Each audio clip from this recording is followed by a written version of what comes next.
다시 한번 우리에게 은혜를 허락하신 하나님께 영광의 박수를 드리도록 하겠습니다.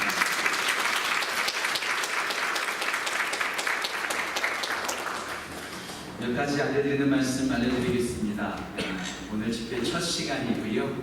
오늘은 은혜의 부, 내일 저녁 동일한 7시 30분에는 제자도의 부, 그리고 주일날 7부터 오후 예배 다 말씀 전해주시면 참 감사하겠지만 우리 목사님도 교회를 섬기고 계시기 까닭에 어려운 자리를 해주셨거든요. 그래서 2부하고 3부 예배 때만 예배의 부, 그래서 우리 은혜의 부, 제자도의 부, 예배의 부, 이 세 가지의 말씀을 이번 집회 기간 동안에 나눠주실 텐데요. 시간 허락하시는 대로 꼭 나오셔서 함께 하나님께서 우리 가운데 주시는 참된 부름을 함께 소망하고 기도하는 우리 모든 지구촌 가족 되기를 간절히 소원합니다. 오늘 하나님께서 우리에게 주신 말씀 마태복음 20장 1절에서 16절 말씀까지 보도록 하겠습니다. 제가 이 성경책으로 신약성경 32페이지 혹은 33페이지 앞에 영상으로 보여드리겠지만 그래도 여러분 성경책을 직접 펴셔서 성경책을 보시면서 함께 말씀을 나눴으면 좋겠습니다. 마태복음 20장 1절에서 16절 말씀 우리 다 함께 일어나셔서 하나님의 말씀을 제가 공독하도록 하겠습니다.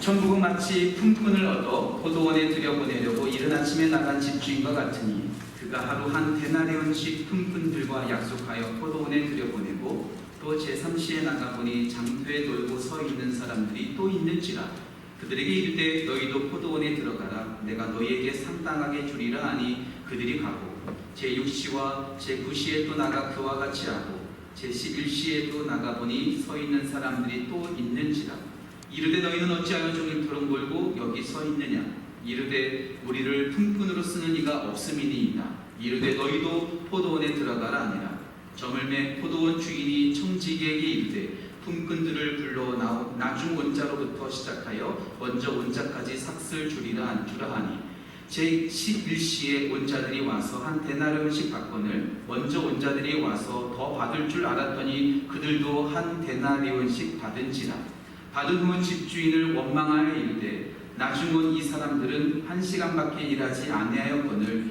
그들을 종일 수고하며 더위를 견딘 우리와 같게 하였나이다.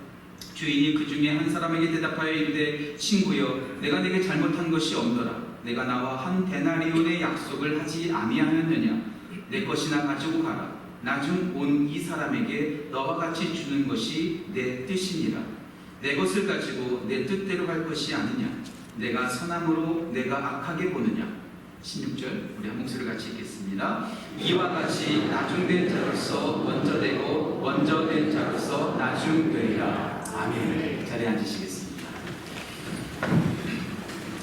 제가 7년 전 워싱턴 이 지역에 올 때에 제 마음 가운데 소망이 하나 있었다면 우리 김영봉 목사님을 가까이에서 이렇게 살 수 있기 때문에 한 번쯤은 만나 듣고 교제하고 또 배울 수 있겠구나 라는 생각을 조금 했었습니다. 그런데 오늘에서야 가까이에서 보게 됩니다. 우리 목사님은 교회를 섬기는 목회자이시고 또 과거에는 학교에서 후학들을 양성하시는 교수님이셨지만 지금 현재 한국교회와 이민교회 목회자들의 멘토처럼 귀한 영향력을 끼치고 계신 목사님이기 때문에 제가 그런 소망이 있었던 것 같습니다. 제가 목사님을 처음 뵀던 때는 책으로 봤습니다. 전 책으로 멘토를 만날 수 있다고 저는 생각하는 사람인데요. 2002년도에 사귐의 기도라는 책을 제가 처음으로 접하고 참 은혜를 받고 강렬한 기도만 구하는 우리 한국교회에 크나큰 파장을 일으켰던 귀한 책이었죠. 지금도 여러분들 사귐의 기도라는 책을 꼭 읽어보시면 좋을 것 같다는 생각이 듭니다. 오늘 우리 교회 가운데 우리 목사님 모시고 함께 말씀의 은혜를 나누게 된 것이 얼마나 감사한지 모릅니다.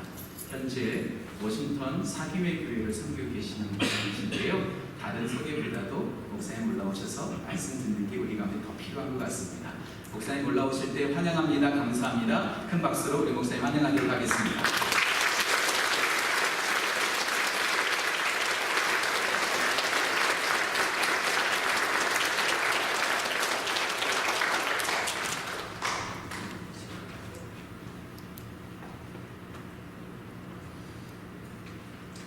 반갑습니다. 감사합니다.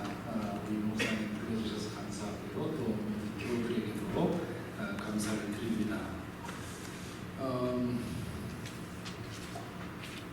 처음에 조금이라도 하루 이틀이라도 와서 좀 말씀을 섬겨달라는 말씀을 듣고 가까이 있는 교회 또 오래전부터 저도 지구촌 교회에 대한 명성을 듣고 그리고 한번 와보고 싶었었습니다. 그리고 또 가까이 있는데 또한 여러분 여러 가지로 그런 어떤 영적인 도움이 필요하지 않을까 싶어서 원하는 청을 사용하지 못했습니다. 가까이 살고 있기 때문에 다른 지역으로 가는 것보다 훨씬 나을 것 같아서 여러분 앞에 서게 되었습니다. 제가 여러분들에게 어떤 도움을 드릴 수 있을지 모르겠습니다. 그러나 이렇게 여러분 뵙게 됐고 또 이 자리에 선 것도 하나님께서 허락하신 일이라고 믿고요. 하나님께서 어떤 뜻이 있으셔서 오늘 저와 여러분 만나게 하신 줄로 믿습니다. 저에게 하나님께서 원하시는 일, 또 여러분 각자에게 하나님께서 바라시는 일이 그대로 이루어질 수 있게 되기를 바랍니다. 저는 충청남도 당진이라고 하는 아주 제가 태어날 때는 발전된 그런 문명을 경험할 수 없는 그런 지역에서 태어났습니다.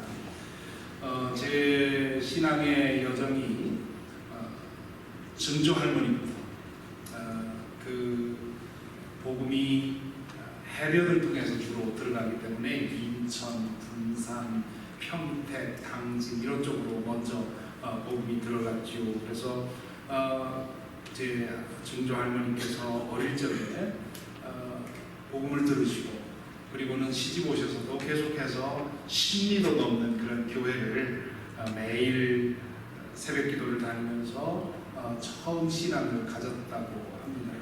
그리고는 저희 할머니가 이제 시집을 왔을 때 시어머니의 가마를 받아서 이제 할머니도 나가게 되시고요.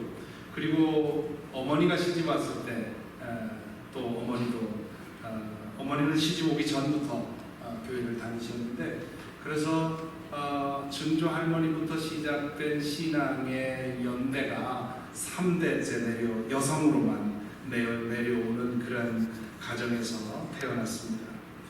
어릴 적에 제 고향에 아주 강력한 은사운동이 휩쓸고 지나갔습니다. 그것이 거의 한 10년 정도 되었던 것 같습니다. 제가 초등학교 들어가기 얼마 전부터 해서 그런 은사운동이 시작이 되었는데요. 여러분 알다시피 충청도는 대개 감리교 교회가 맨 처음에 선교사들이 한국을 선교할 때, 한국에 이제 선교가 시작이 될 때 교파끼리 서로 경쟁하지 않기 위해서 이제 분할을 하게 됐죠. 그래서 충청남도는 이제 감리교회가 되게 맡은 그런 지역입니다. 그래서 제 자랄 때는 제 고향에는 감리교회밖에 없었습니다. 그런데 제 고향 근처에 미군 부대가 있었는데 어느 날 그 미군 부대에 근무하는 한국분이 이사를 오셨습니다. 도시에서 이사를 오셨는데 그분이 침례교 집사님이셨는데 아주 강력한 그런 은사를 가지신 분입니다.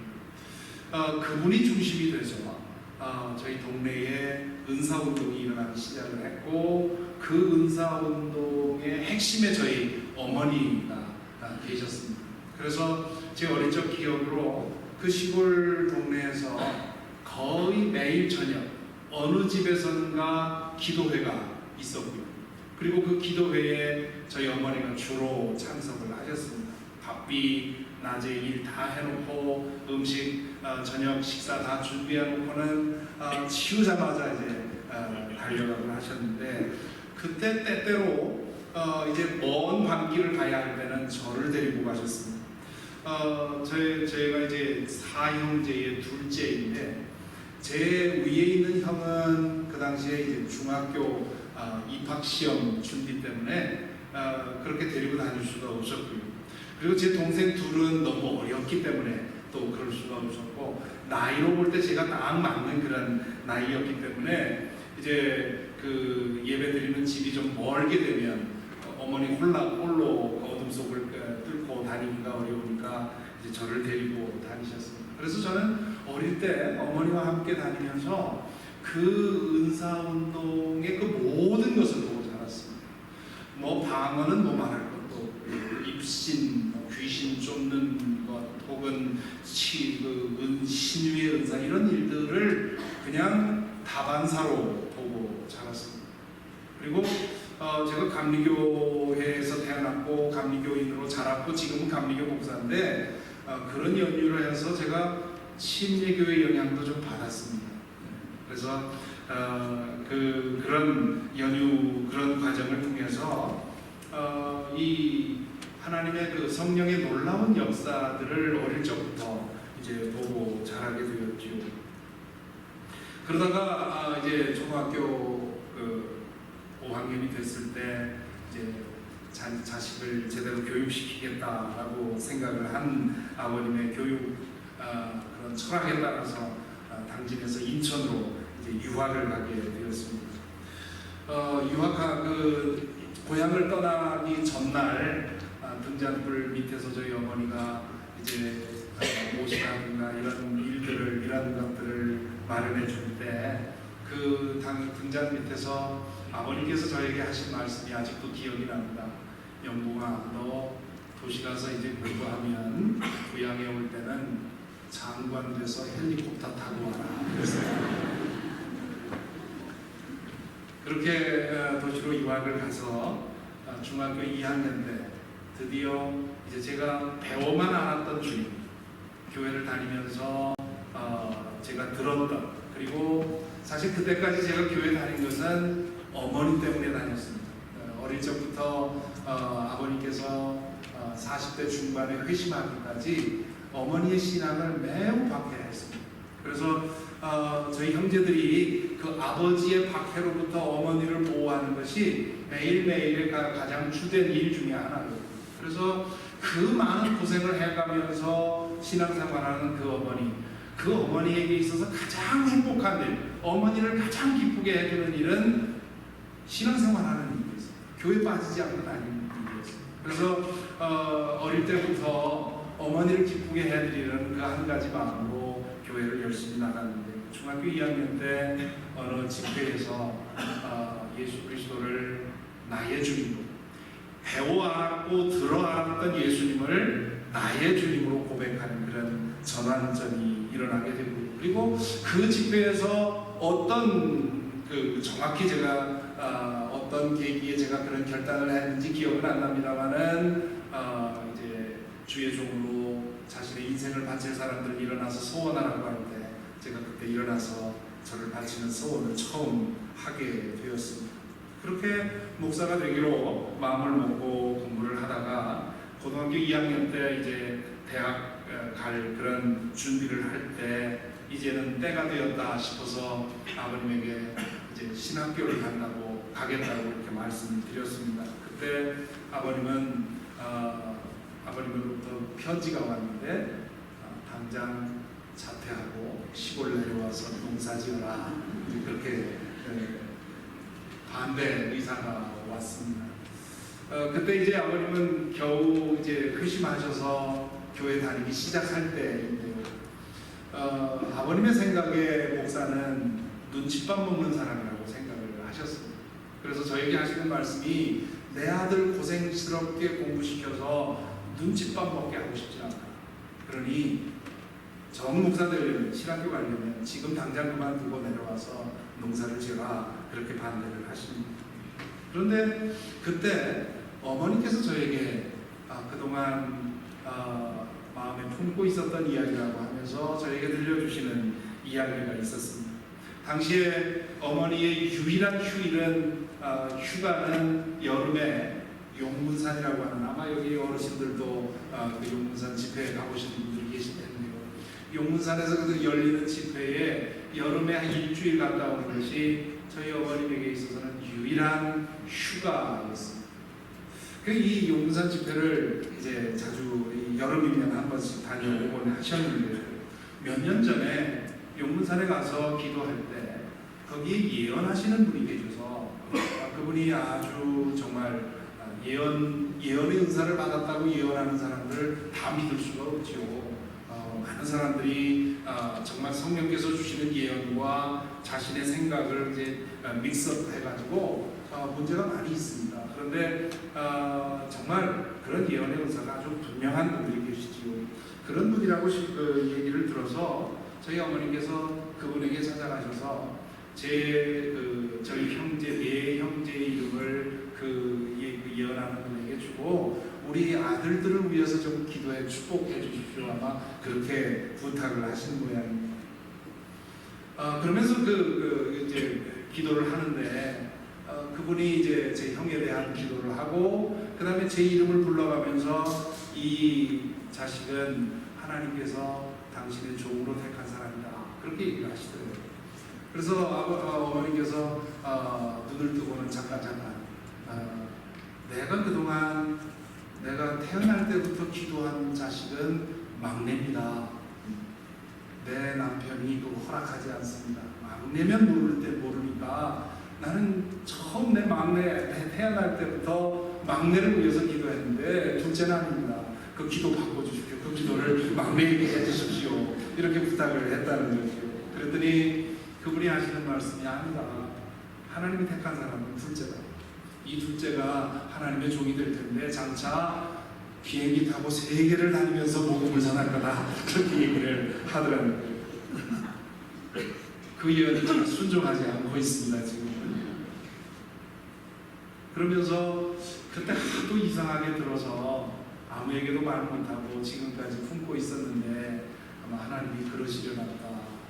그러면서 아버지는 비록 저렇게 반대를 해도 아마 하나님께서 너를 정하신 것 같으니 계속해서 그렇게 하라고 이제 그렇게 용기를 주셨습니다.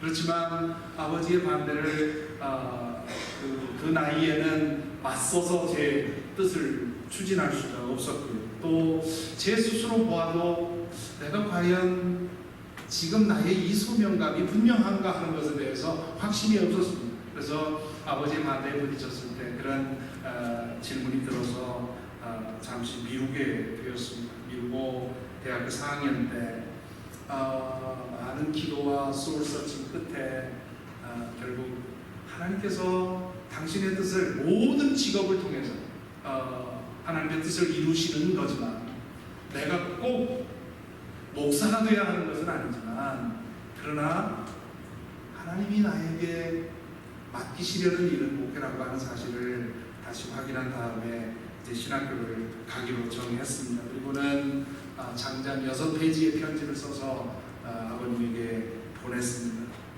그러자 이제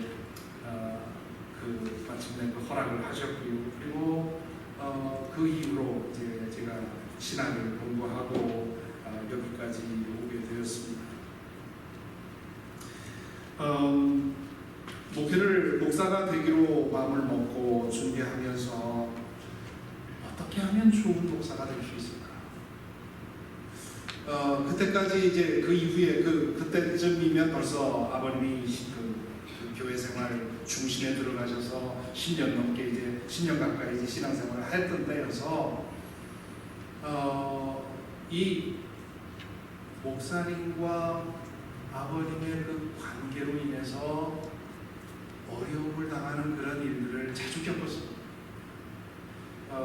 어머님은 매사에 목사님에게 순종해야 된다고 생각하는 분이 부흥에서 늘 그렇게 말씀하시니까 어머님은 거기에 전적으로 이제 받아들이셨고 아버님은 높은 기준을 가지고 사시는 분이었기 때문에 당신의 기준에 맞지 않으면 이제 바른 소리를 하게 되고 그로 인해서 문제가 생기면 또 집안에서 부부싸움이 일어나고 이런 문제를 보면서 내가 목사가 된다면 정말 교인들의 마음을 시원케 해드리는 교인들 속상하게 하지 않고 교인들 속색이지 않는 그런 좋은 목사가 되고 싶다. 그런 소박한 소망을 가지고 시작을 했습니다. 그러면서 어떻게 하면 나 자신을 잘 준비할 수 있을까 생각을 하게 되었고요. 그것이 제가 할 수 있는 일은 충분한 시간 나를 준비하는 거라고 생각을 했고, 그래서 유학을 오게 되었고, 유학을 하다 보니까 이제 학위를 하게 되었고, 그래서 또 교수 부름을 받게 되었습니다. 교수로 있으면서도 언제나 내 오리지널한 컬링은 목회라고 하는 이 생각을 잊을 수가 없었습니다. 그래서 학생들에게도 자주 그런 말을 했어요. 내가 지금 교수하고 있지만 언젠가는 목회 현장으로 나갈 거다. 내가 믿는 바는 목회만큼 귀한 소명이 없다. 교수 소명보다 목회 소명이 더 귀하다.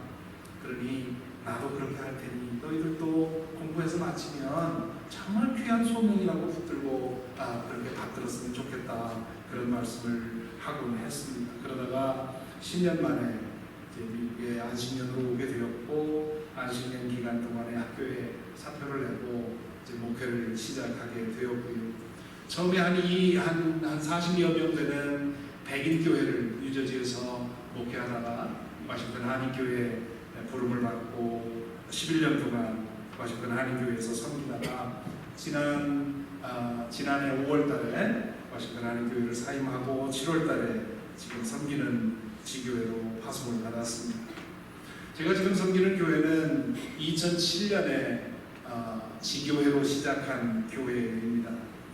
원래는 교회를 이제 좀 갈라서 분립 개척을 하려고 했는데 그게 잘 되질 않았습니다. 그래서 그러면 우선 오후 2시에 예배를 드리면서 지교회로 시작하기로 하고, 제가 오후 2시에 나가서 설교를 시작을 했는데 그걸 끝내지 못하고 결국 6년 동안 오후 2시에 센터에 나가서 설교하는 그런 고된 목회를 했었습니다. 그러다가 4년 전에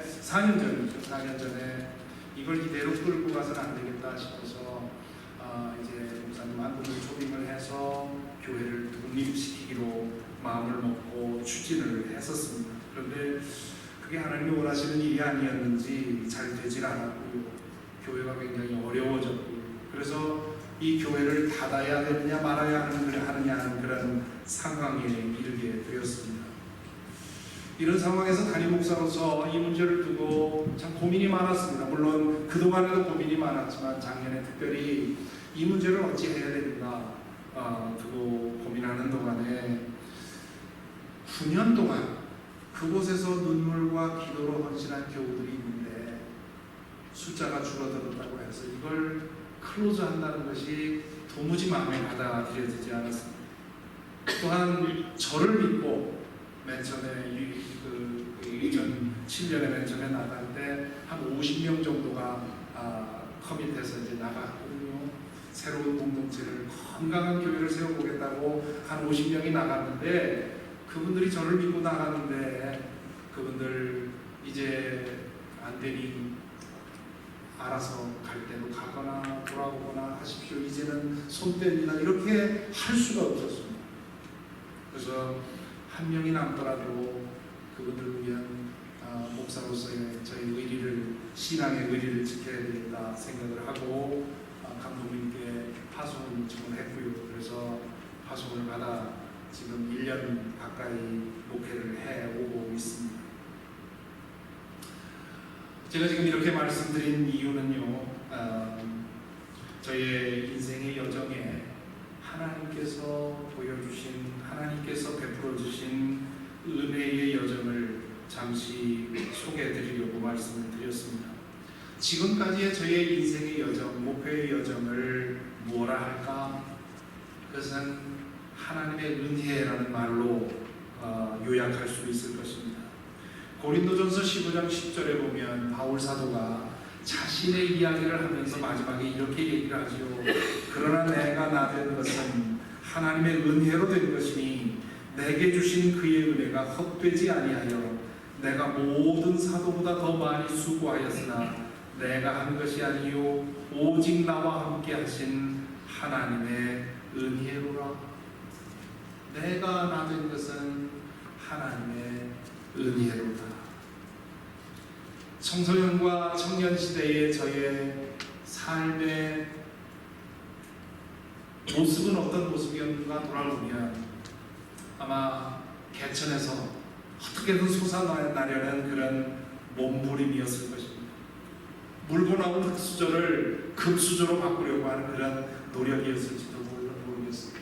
제가 살던 시골에서는 저는 그래도 은수저, 금수저에 해당했는데, 그런데 도시에 가고 나니까 내가 흙수저였습니다. 나 자신에게서 최선을 끌어내려는 그런 치열함이 저의 청소년기와 청년기를 지배했던 것 같습니다. 그렇다고 해서 그것이 지금의 저를 만들었다고 말할 수 있겠습니까? 그만한 몸부림, 그만한 치열함, 그만한 싸움, 여기 계신 분 중에 누가 그런 거 안 해본 사람이 어디 있겠습니까? 그런 치열함과 그런 열심과 그런 노력이 있다고 해서 다 그런 결과가 생기는 겁니까? 아마 여러분도 얼마든지 인정할 겁니다. 그런 열심이 오히려 인생을 망가뜨린 경우도 있고요. 그런 열심이 오히려 그릇된 길로 가게 만든 경우도 있고요. 그런 열심이 오히려 하나님의 뜻을 벗어나게 하는 그런 일도 얼마든지 있습니다. 돌아보면 저의 인생의 여정에도 수많은 유혹이 있었고요. 수많은 곁길이 제 길 앞에 있었고요. 수많은 함정들이 있었습니다. 눈을 감고 되돌아보면서 어떻게 내가 그 지뢰밭을 지나왔을까? 어떻게 내가 그 함정에 깊이 빠지지 않고, 물론 이런저런 함정에 빠져서 발목도 삐어보고 접질려도 보고 또 한동안 앉아있어도 보았지요. 그러나 심하게 그런 것에 붙들리지 않고 여기까지 오게 됩니다. 물론 하나님의 기준에 비추어 보면 여전히 미치지 못하지만, 그러나 내가 나를 돌아볼 때 나의 능력으로, 나의 노력으로, 나의 땀량으로 여기까지 올 수 있었나? 그렇게 말할 수가 없습니다. 제가 있는 이 자리란 어떤 자리를 말하는 겁니까?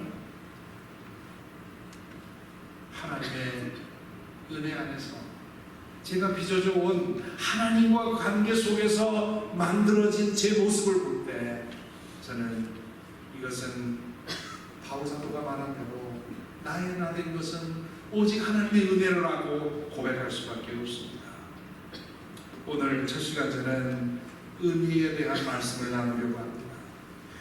은혜가 무엇인가? 아마 교회 안에서 가장 많이 이야기되는 단어 중에 하나가 은혜이겠지. 그러나 가장 자주 가장 쉽게 사용되기 때문에 또한 가장 모호하게 사용되는 용어입니다.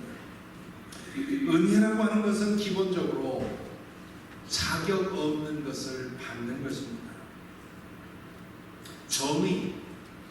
정의는 내가 마땅히 받아야 할 몫을 받는 것입니다. 영어로 그렇게 말하죠. Justice is to get what I deserve. 내가 받을 것을 마땅히 받는 것이 정의입니다.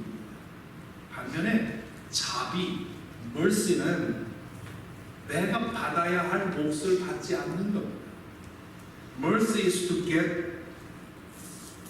not get what I deserve. 내가 벌을 받아야 하는데 그 벌을 면제받았을 때 내가 자비를 받았다, 긍휼을 받았다, 그렇게 말을 하죠. 근데 은혜라고 하는 것은 뭐냐? Grace라고 하는 것은 뭐냐? Grace is to get what I don't deserve. 내가 자격 없는 것을 받는 것이 은혜예요. 바울 사도가 내가 나된 것은 하나님의 은혜라 라고 말한 데에는 세 가지의 뜻이 있다고 볼 수 있습니다. 첫째는 지금의 나에 감사한다, 그런 얘기죠. 지금의 나라고 하는 것은 나의 물질적인 형편, 나의 어떤 인간적인 세속적인 형편 때문에 감사한다는 뜻이 아니라 하나님과 나와의 관계 속에서 내 존재에 감사한다, 그런 얘기입니다. 고린도후서 11장 23절부터 30절에 보면 바울 사도는 자신이 복음 때문에 당하고 있는 수많은 고난들을 나열합니다. 그러면서 마지막에 뭐라고 말하느냐 하면, 누가 약하면 내가 약하지 아니하며 누가 실족하게 되면 내가 애타지 아니하더냐. 내가 부득불 자랑할진대 내가 약한 것을 자랑하리라 말하고 있습니다. 바울이 감사하는 것은 고통받음에도 불구하고 정말 영원하고 참된 것을 위해서 자신의 인생을 사용할 수 있도록 자신을 이끌어 주신 것에 대한 감사입니다. 예수 그리스도의 남은 고난에 자신이 참여할 수 있게 되었다고 하는 것, 내가 주님을 알지 못하고 나의 명예와 나의 부와 나의 입신 출세를 위해서 내가 살던 나를 주님께서 전격적으로 방문하셔서 내 삶의 궤도를 바꾸셔서 그리스도의 고난에 참여하는 그런 영예를 주시고, 그리고 영원한 것, 참된 것, 썩어 없어지지 않을 그런 것을 위해 자신의 인생을 바칠 수 있게 해주셨다고 하는 것, 여기에 그는 그것으로 인해서 하나님께 감사하고 있습니다. 여러분은 나의 나된 것은 하나님의 은혜라라고 말씀하실 때 무엇을 두고 그렇게 말씀하십니까? 여러분이 가지고 있는 든든한 직업입니까? 잘 자라준 아이들입니까? 탁월한 건강입니까? 아니면 아름다운 그런 예배당입니까? 물론 그런 것도 하나님의 은혜가 없이는 받을 수 없는 것이죠. 그러나 그보다 더 근원적인 우리의 감사의 조건은 우리를 구원하시고 하나님의 자녀 되게 하시고 하나님을 아바 아버지라고 부르게 하시고 예수 그리스도를 주님이라고 고백하며 영원한 것을 바라고 그것을 품고 살아가는 것, 이것이 우리가 진실로 감사해야 할 조건이라고 하는 것이죠. 그런데 두 번째로 나의 나된 것에 감사한다는 말은, 나의 나된 것은 하나님의 은혜라고 하는 말은 그 모든 것을 내가 추구해서 얻은 것이 아니라 하나님께서 주신 것이라는 거죠. 하나님께서 하신 것이라는 겁니다. 나 하나님과의 관계 속에서 내가 감사할 것이 있다면 그것은 모두 하나님이 하신 것이다. 하나님을 향하게 하신 은혜, 하나님을 알게 하신 은혜, 복음에 응답하게 하신 은혜, 그 은혜 안에 머무르게 하시는 은혜, 그 모든 것이 하나님이 우리에게 하신 일입니다. 셋째는 하나님이 나에게 그렇게 하실 이유가 없다는 것입니다. 하나님이 누구십니까? 오늘 우리 시대의 가장 큰 문제는요, 하나님을 너무 작게 만들어 놓았습니다. 하나님을 너무 작게 만들어 놓고 지난 한 300년 동안의 인간이 계몽주의 철학이 우리 인류를 어떻게 만들어 놨느냐 하면 인간을 한없이 크게 만들어 놨습니다. 그래서 하나님을 우상처럼 취급하는 그런 경향이 우리에게 있죠. 그러다 보니까 하나님 앞에서 내가 누구인지를 알지 못합니다. 여러분, 시편 8편의 고백하시죠. 다윗이 하나님의 그 위엄과 하나님의 어마어마한 광채와 영광을 바라보고 여호와 우리 주여, 주의 이름이 온 땅에 어찌 그리 아름다운지. 아마 이렇게 고백한 그 언제 고백했을까? 다윗이 양떼를 치면서 그런 고백을 했을지 모르겠습니다. 양떼를 치면서 한밤에 양떼를 다 동굴에 피신시켜놓고 하늘을 쳐다보고 하늘 크게 채운 그 은하수를 바라보면서 그 모든 것을 지으신 하나님을 생각하는데, 하나님, 당신의 영광이 어찌 그리 아름다운지요 고백할 수밖에 없었던 것이죠. 제가 과거에 토론토에서 살 때 그 온태리오 호수가 있습니다. 그 4대 호수 중에 제일 큰 호수 지금 뭐 호수는 아니고 호수가 아닙니다. 지도로 보면 호수인데 땅에서 보면 그건 바다입니다.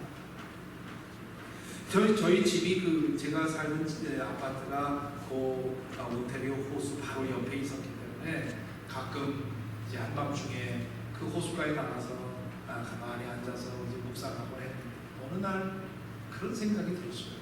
그 깜깜한 밤에 그 막막한 온타리오 호수 그 한가한 구석에 돌을 걸터 앉아서 하늘을 바라보고 그 막막한 호수를 바라보는데 한순간 그런 생각이 들어요. 만일에 내가 지금 이 순간에 여기서 빠져서 내가 죽는다면 뭐가 달라질까?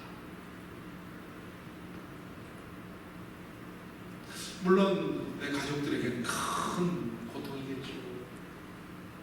그렇지만 크게만 보면 제 한 사람 여기 사라지는 거 하고 제가 여기 돌을 하나 잡아서 호수에 던졌을 때 돌이 빠지는 거 하고 다르지 않아요. 내 존재가 온 우주의 어마어마한 그 규모 안에서 내 존재를 바라볼 때 너무도 사소하다. 그런데 그 하나님이 나를 내 이름을 부르시고 이사야의 말대로 내 이름을 당신의 손에 새겼다고 하는 말씀을 기억할 때 그게 믿어지지 않을 만큼 제 마음을 뜨겁게 합니다.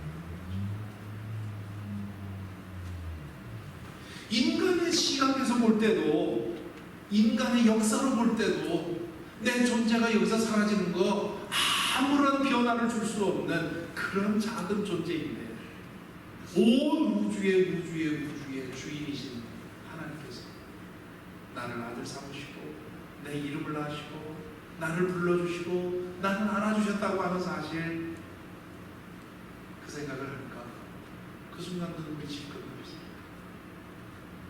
나왔어요. 다윗이 왜 시편 8편에서 그렇게 고백했는지를 알게 되는 거죠. 나에게 그런 이유가 있어서가 아니라 하나님의 은혜와 사랑 때문에 내가 하나님께 그런 대접을 받게 된다고 하는 것, 그것이 큰 은혜였습니다. 오늘 우리는 포도원 품꾼의 비유를 읽었습니다. 잘 알고 있는 비유이지요. 이 비유는 마태복음에만 기록이 되어 있습니다.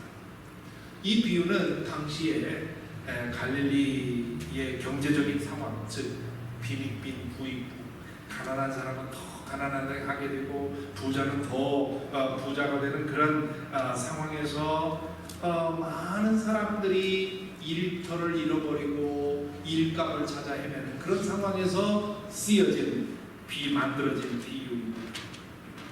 지주들은 그들에게 그 아무것도 없는 이들에게 갑질을 하고 있었고,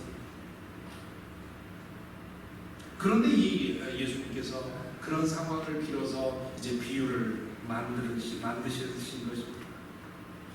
오늘 이 비유를 읽어보면 포도원 주인에게서 발견되는 이상한 점이 몇 가지가 있습니다.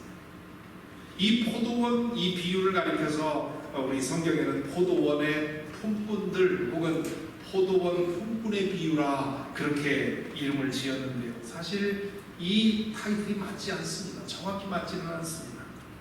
포도원 주인의 비유라 그렇게 이름 붙여야 더 옳습니다. 왜냐하면 이 비유의 초점은 포도원 주인의 이상한 행동에 있기 때문입니다. 자, 이 사람은요, 아침 9시에 아침 일찍 나가서, 여러분 우리 이 지역에 메릴랜드는 어딘지 모르겠습니다만 버지니아는 아란데일이나 이 세틀 같은 데 가면 일용 노동자들이 나와서 자기를 픽업해 주기를 기다리지요. 아침에 일찍 나와서 겨울 같은 때는 드럼통에다가 나무를 떼면서 몸을 덮여가면서 오늘 또 누군가 와서 나를 픽업해 주기를 기다립니다. 그렇게 해서 픽업되어서 일감을 찾으면 그 하루 사는 거지요. 근데 어떤 사람은 9시가 돼도 불러주는 사람 없고 12시가 돼도 불러주는 사람 없고 그러면 그 하루 이제 공치게 되는 거지요. 예수님 당시에도 갈릴리에 그런 사람들이 많았던 거예요. 그때 이 포도원 주인이 나가서 아침에 나가서는 사람들을 데려다가 일을 시키는 거예요. 그리고는 한 9시쯤 나가가지고는 보니까 또 놀고 있는 사람이 있어요. 우리 포도원에 와서 일해라. 12시쯤 나가서 보니까 또 사람들이 있으니까 또 데려다가 일을 하고, 3시쯤 나가서 보니까 또 있어요. 들어와서 일을 하고, 마감하기 1시간 전에 나가서 보니까 아직도 놀고 있는 사람이, 그 주인이 그를 데려다가 일을 하게 합니다. 그리고는 이제 일과 시간이 끝나자 종에게 그 종들을 관리하는 사람에게 얘기를 하지요. 이제 일당을 주는데 맨 마지막에 온 사람부터 좋아. 그렇게 얘기합니다. 이유가 있는 거죠. 나중에 보면 이유가 있어요.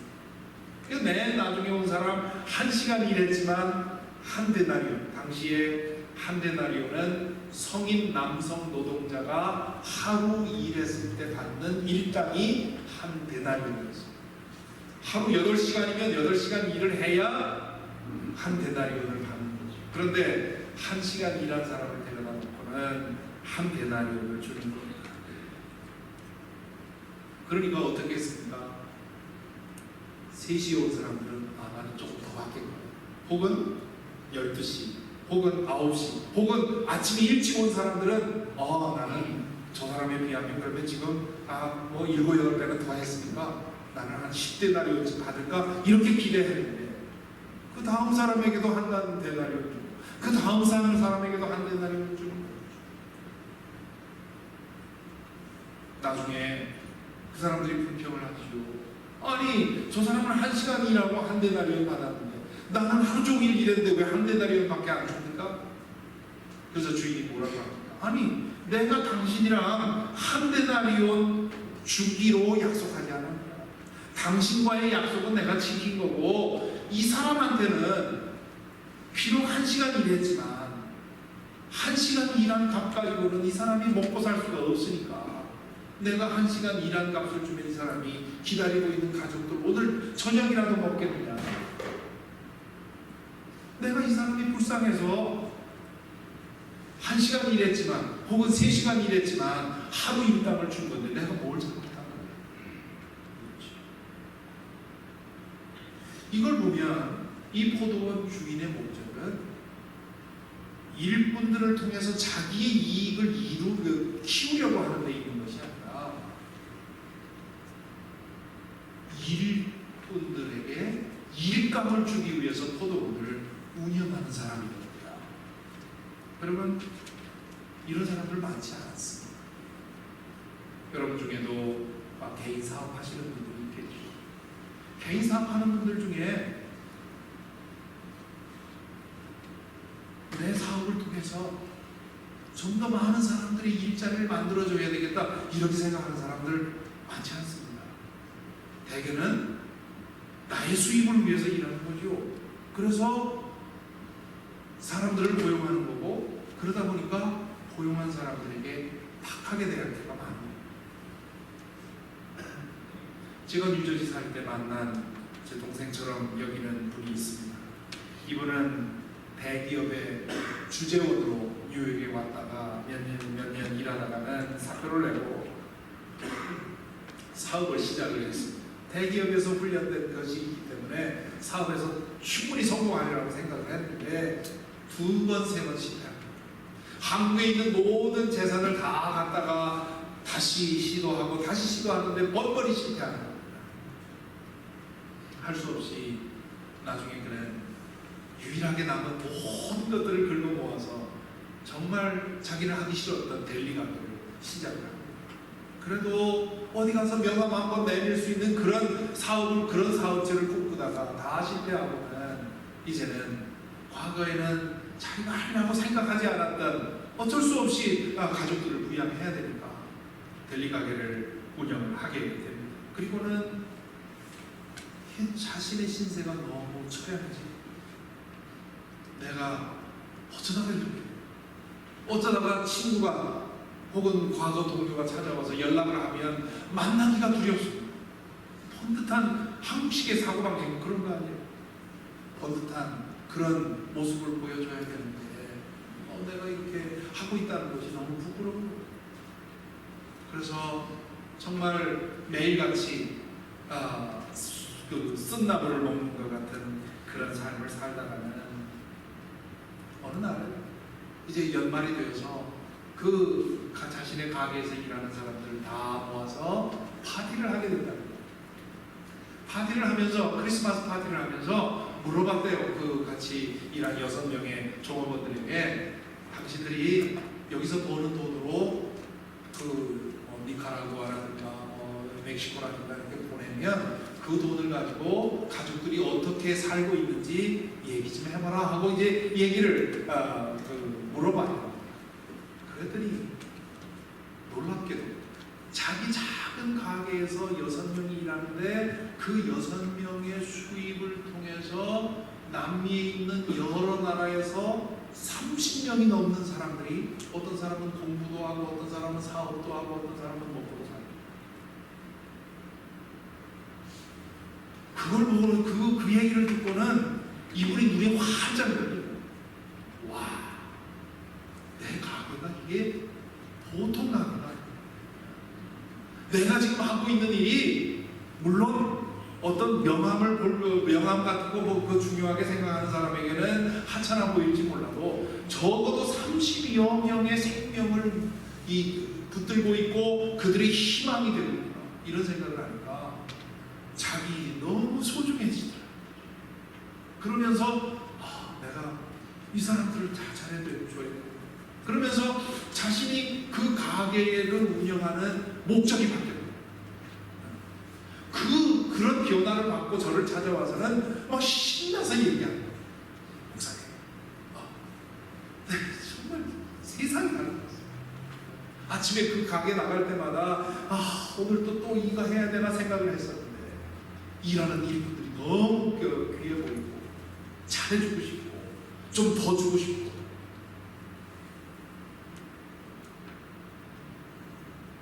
그래서 저는 이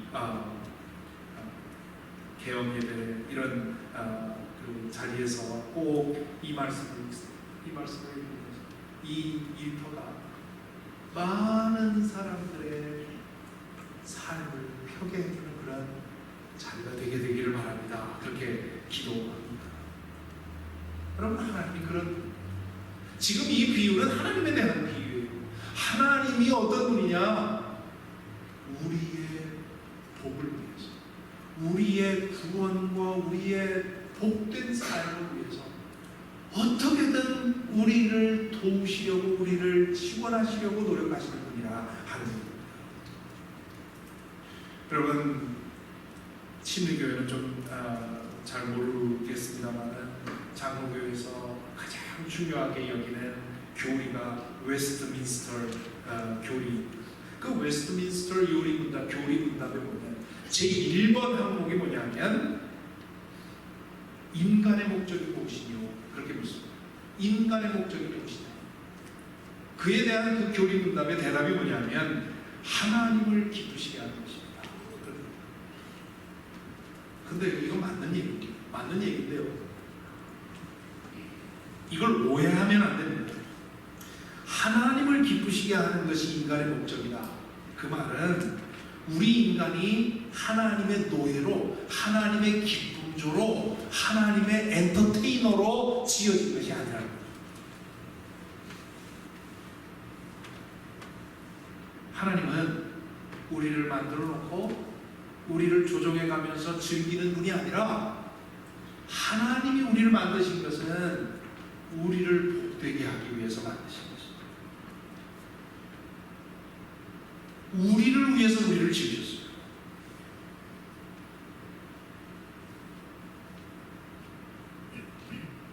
그것이 하나님의 기쁨입니다. 문제는 뭐냐면 우리가 참된 행복이 어떤 것인지 모르고 하나님을 등지고 우리 삶을 망치고 있고 우리 자신을 들들 볶고 있는 것인 거지. 여러분, 부모님들 다 한 번씩 경험하셨죠. 자식이 자신에게 불행한 일인지를 모르고 그것을 좋다고 쫓아가고 있을 때 얼마나 마음이 아픕니까? 부모가 가장 좋을 때가 언제입니까? 부모 앞에서 자식이 재롱 부려서 기쁘게 해줘야 좋습니까? 아니죠. 남지 않습니다. 자식이 정말 바른 길을 가서 자식이 자신에게 주어진 생명을 충만하게 활용하는 것을 볼 때 그때 부모로서 가장 행복한 거 아닙니까? 하나님이 우리를 보고 가장 행복하게 느낄 때가 언제입니까? 하나님 안에서 하나님이 마련한 그런 참된 행복의 길을 따라갈 때 하나님께서 가장 기뻐하십니다. 하나님이 우리의 행복을 가장 기뻐한다는 것 잘 믿어지지 않아요. 그렇지만 여러분, 그것은 우리에게 어떤 가치가 있어서가 아니라 하나님에게 그런 사랑이 있기 때문에 그런 거예요. 부모가 혹은 할머니, 할아버지가 금방 태어난 핏덩이를 받아 안고는 쩔쩔매면서 어쩔 줄 몰라 하는 이유가 어디 있습니까?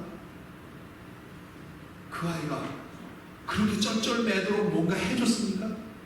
지금 금방 태어난 아이가 도대체 뭘 해줬다고 엄마 아버지가 그 아이 앞에서 버들버들 떠는 겁니까? 왜 할머니 할아버지가 그 아이 보고 싶어서 어쩔 줄 몰라 하는 겁니까?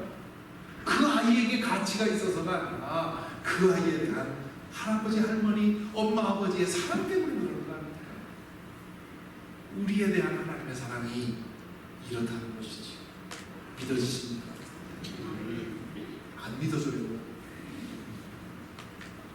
아멘이라고 믿는 말씀은 대답하신 분들은 아마 믿음이 아주 깊으신 분들일 거예요. 가만히 생각해보면 안 믿어져요. 내가 누군지 아까 말씀드렸잖아요. 하나님을 하나님 사이즈로 한번 생각을 해보죠.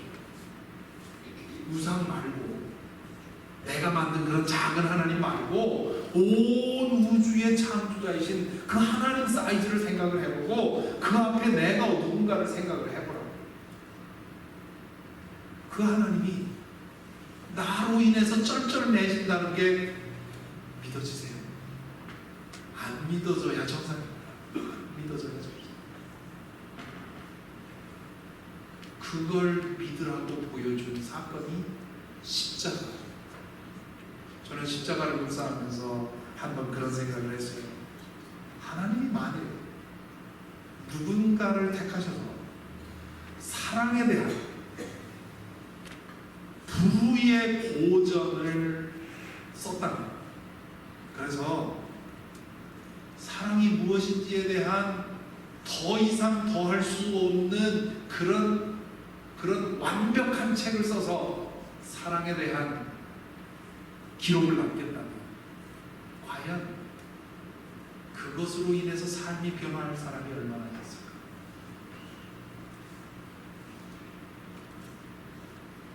그런데 하나님은 그 방법을 택하지 않고 당신의 아들을 통해 십자가를 통해서 그 사랑이 어떤 것인가를 우리에게 보여주셨습니다. 그렇기 때문에 이 십자가가, 그것을 제대로 부딪힌 사람들은 그 십자가로 인해서 삶이 변하는 것이죠. 그 능력이 우리를 변화시키는 것입니다. 그리고 이 비유에서 우리가 또 보는 또 하나의 다른 점은 뭐냐면 그 사람의 계산법이 다릅니다. 그 포도원을 운영하는 이유가 다르고요. 두 번째는 계산하는 방법이 다릅니다. 이와 비슷한 비유가 예수님 당시에 랍비 아키바라는 사람이 이와 비슷한 비유를 만들었어요. 그런데 이와 거의 비슷한데 마지막에 왜 저 사람은 1시간 일했는데 나와 똑같은 값을 줍니까? 그랬을 때 주인의 대답이 달랐어요. 주인의 대답이 뭡니까? 랍비 아키바의 그 비유에서는 저 사람은 1시간 일했지만 네가 하루 종일 일하는 만큼의 일을 했어. 그러니까 받을 자격이 있어. 이렇게 대답합니다. 예수님은 1시간 일하는 사람이 하루 종일 일한 만큼의 일을 했기 때문에 동일한 삭스를 준다고 말씀하지 않고 이것은 하나님의 은혜라고 얘기를 했습니다. 하나님의 계산법과 우리의 계산법이 다릅니다. 우리의 계산법은 어떻습니까? 일한 만큼, 일한 사람의 수고에 맞게, 시간에 맞게, 그 분량에 맞게 주는 것이 정당하다고 생각합니다. 그러나 하나님의 그 계산법은 그런 저스티스의 단계에 있는 것이 아니라 은혜의 단계로 하나님의 너그러움을 따라서 주신다고 말합니다. 왜 그럴까요? 우리는 하나님의 기준에 맞출 수 없는 사람들이기 때문에 그렇습니다. 하나님이 우리를 대하시는 방법은 우리가 행한 것을 따라서 대하시는 것이 아니라 그분의 사랑을 따라서 우리를 대하십니다. 많은 사람들에게 이것이 이해가 되지 않습니다. 특별히 똑똑한 사람들, 탁월한 사람들, 자신의 노력으로 모든 일을 이루어온 사람들일수록 이 은혜를 이해하지 못합니다. 제가 섬기던 워싱턴 한인교회가 어떤 교회인지 아시죠? 모르시나요? 아유, 우리 교인들도 오셨네요. 함부로 말을 못하겠네요. 여기 지구촌교회도 마찬가지일 거예요. 탁월한 분들 제가 많이 만났어요. 이분들은 어떤 분들이냐면 자신의 머리로 할 수 없는 일이 거의 없다고 생각하는 분들, 천국 가는 것도 시험쳐서 하는 거라면 내가 얼마든지 할 수 있다고 생각하는 사람, 머리가 좋은 사람, 탁월한 사람, 또 자신의 노력으로 모든 것들을 이루어온 사람, 자수성가한 사람, 이런 사람들은 은혜를 이해하지 못합니다. 그런 법이 어디 있느냐고 생각을 하죠.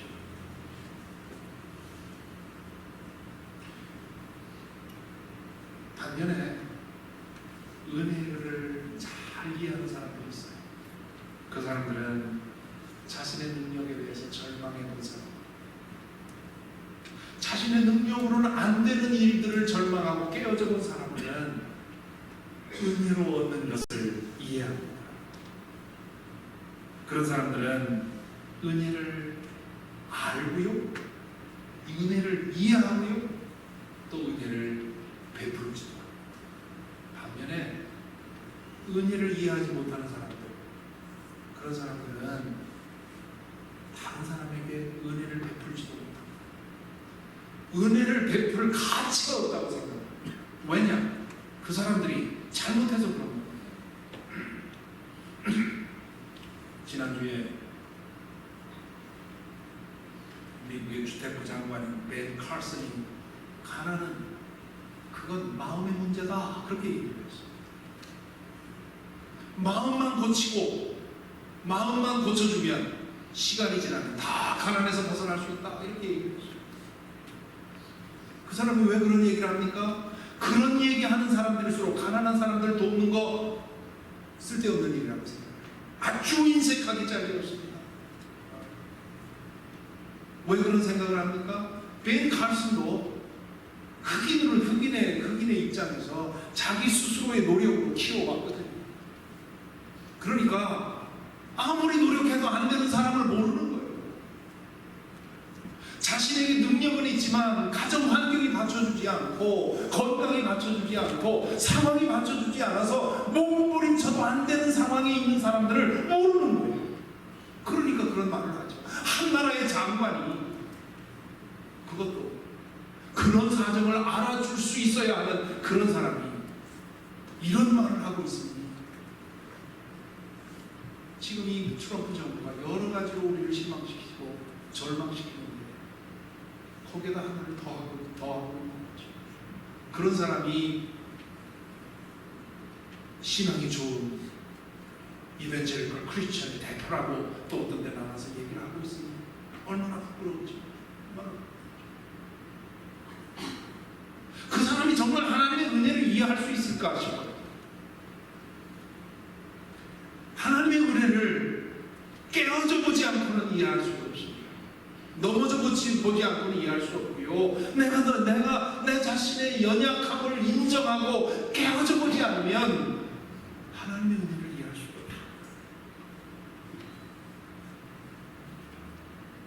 오늘 이 비유를 읽을 때 우리가 우리 자신을 몇 시에 온 사람이라고 생각하느냐가 참 중요합니다. 아침부터 포도원에 나와서 일했다고 생각하는 사람들이 있어요. 교회 안에 보면 이런 사람들 많이 있습니다. 예수님 당시에 이 사람들은 누구입니까? 바리새파 사람들, 사두개파 사람들, 신앙이 좋다고 생각하는 그런 율법학자들, 이런 사람들이 아침에 일찍 나와서 일했다고 생각하는 사람들이에요. 하나님에게 뭔가 할 만큼 했다고 생각하는 사람들, 하나님에게 복을 받을 자격이 있다고 생각하는 사람들, 깨어져 본 적이 없는 사람들. 이 사람들의 문제는 뭡니까? 하나님이 작아져 있고 자신이 에고가 부풀어져 있습니다. 그 결과 자신과 다른 사람을 비교하면서 다른 사람을 정죄하고 비판단하고 하나님에 대해서는 항상 불만이고요. 내가 하는 만큼 나에게 복을 주지 않았다고 하는 그런 생각 속에서 불만이, 그리고 은혜를 받을 자격이 없는 사람들이 은혜를 받고 있다고 하는 그런 불만으로 사는 사람들. 교회 안에 이런 사람들 많습니다. 여러분, 교회 안에서 가장 무서운 사람이 어떤 사람인지 아십니까? 이를 악물고 봉사하는 사람이 가장 무섭습니다. 이를 악물고 봉사하는 사람은 어떤 사람입니까? 하나님께서 나에게 주신 은혜의 능력으로 봉사하는 것이 아니라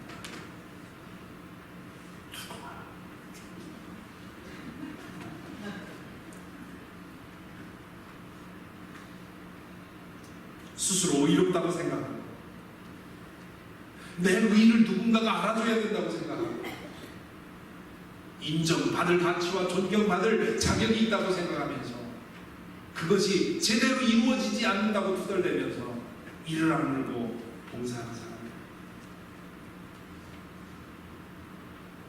우리 모두는 은혜를 안다면 나는 5시에 와서 1시간 일했지만 하나님의 은혜로 하루 종일 일한 사람이라고 그 사람만큼의 삭스를 받았다고 생각하고 살아가는 사람입니다.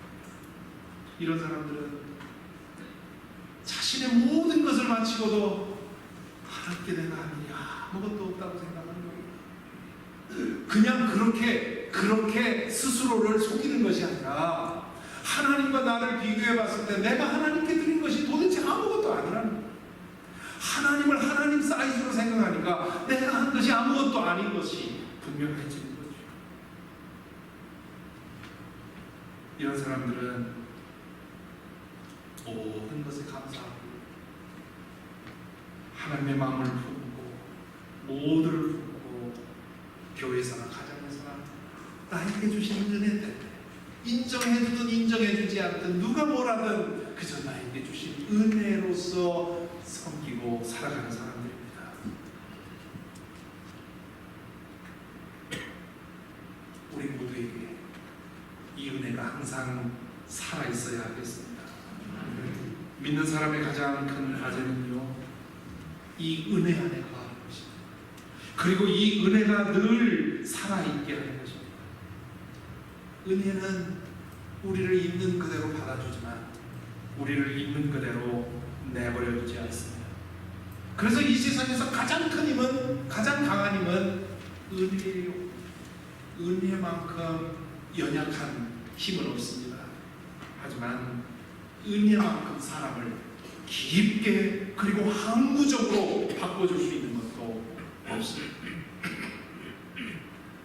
우리가 좋아하는 찬송 중에 나 같은 죄인 살리신이라는 찬송이 있지요.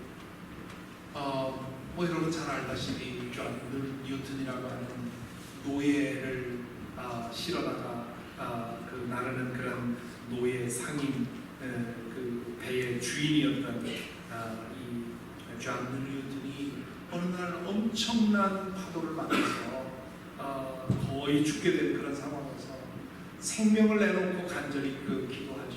그렇게 하면서 그 고난 중에 풍랑 중에 하나님을 체험하고 나서 이 지은 찬송이 Amazing Grace, 나 같은 죄인 살리신 이 찬송입니다.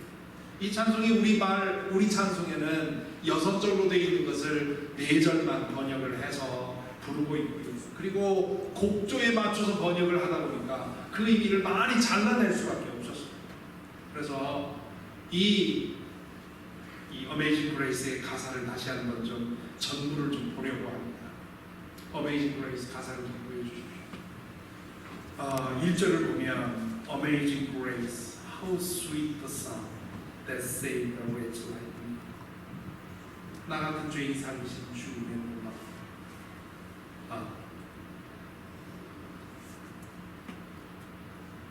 불쌍한 나 같은 인간을 살리신 그 은혜, 그게 얼마나 감미로운가 그런 뜻이죠. I once was lost, but now I'm found. Was blind, but now I see.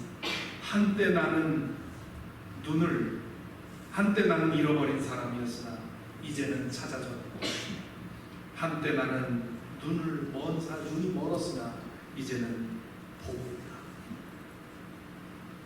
It was grace that taught my heart to fear, and grace my fears relieved.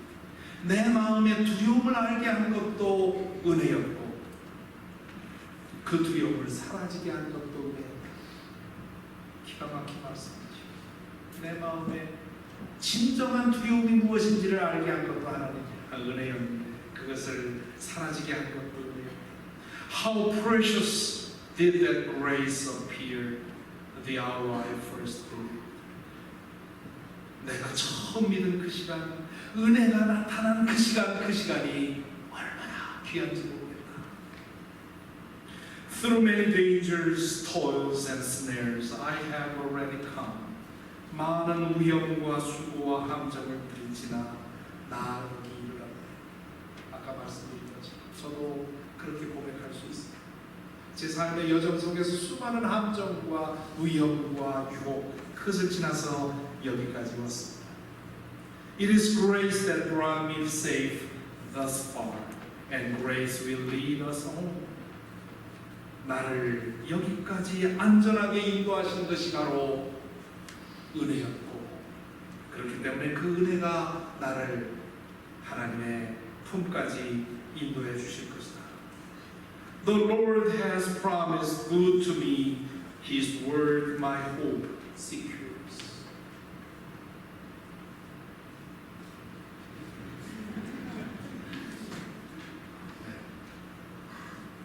우리 찬송가의 번역이 그거밖에 없어서 그렇습니다.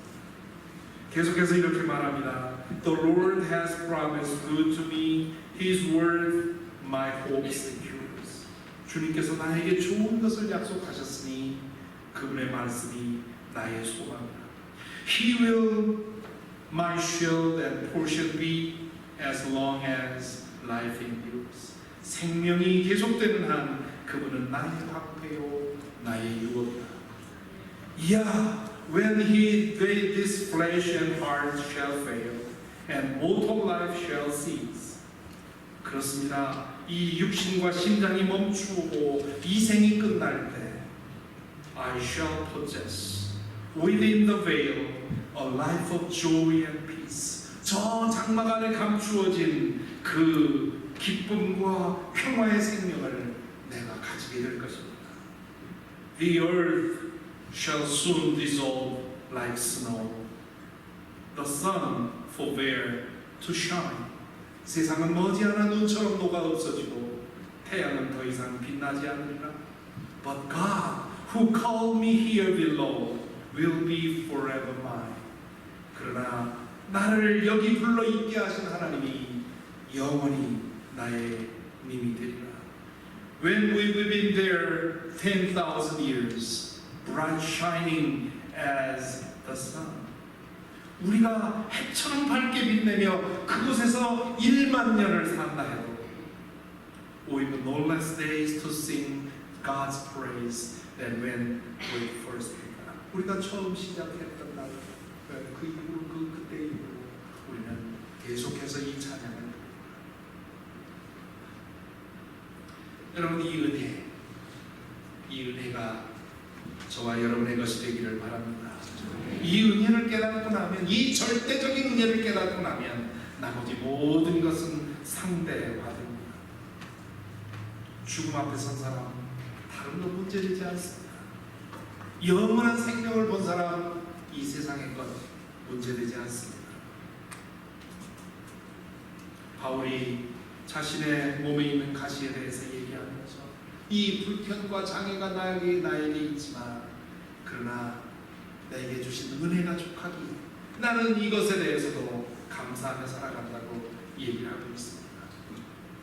이 세상에는 두 종류의 사람이 있습니다. 은혜를 깨닫고 은혜의 능력으로 은혜를 키우며 사는 사람들이 있고요. 은혜를 모르고 만족되지 않는 마음을 채우기 위해서 분투해가면서 온 세상의 불만족을 퍼뜨리는 사람이 있습니다. 여러분은 어느 편에 있습니까? 저와 여러분 우리 모두가 은혜에 깨어나서 은혜로 살고 그리고 은혜를 전파하며 사는 저와 여러분이 되기를 간절히 기도하길 기원합니다. 기도하겠습니다.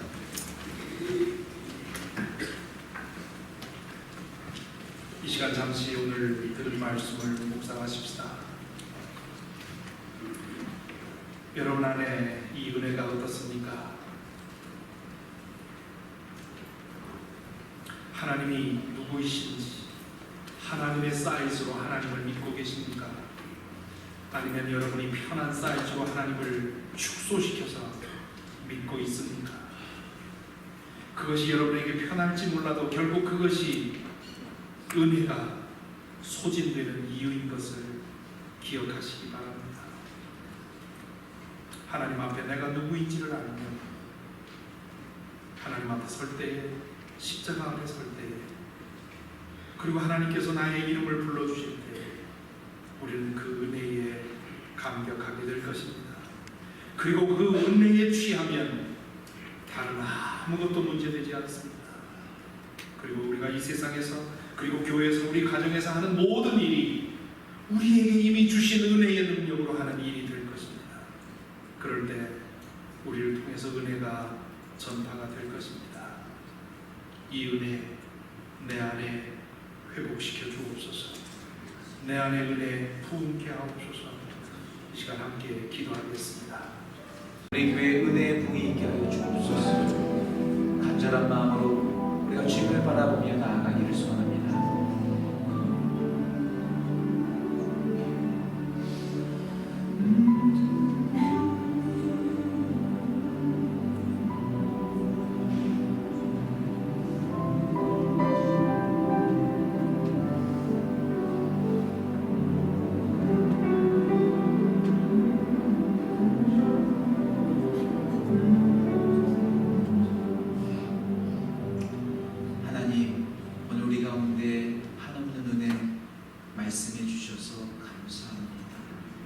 우리 모두에게 은혜를 더하여 주시고 우리 지구촌 교회 특별히 하나님의 은혜로 젖어갈 수 있도록 인도하여 주옵소서.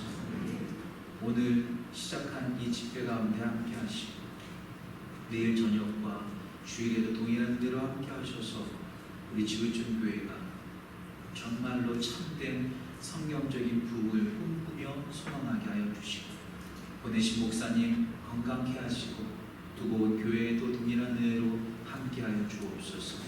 오늘 돌아가는 발걸음 주님께서 인도하여 주옵소서.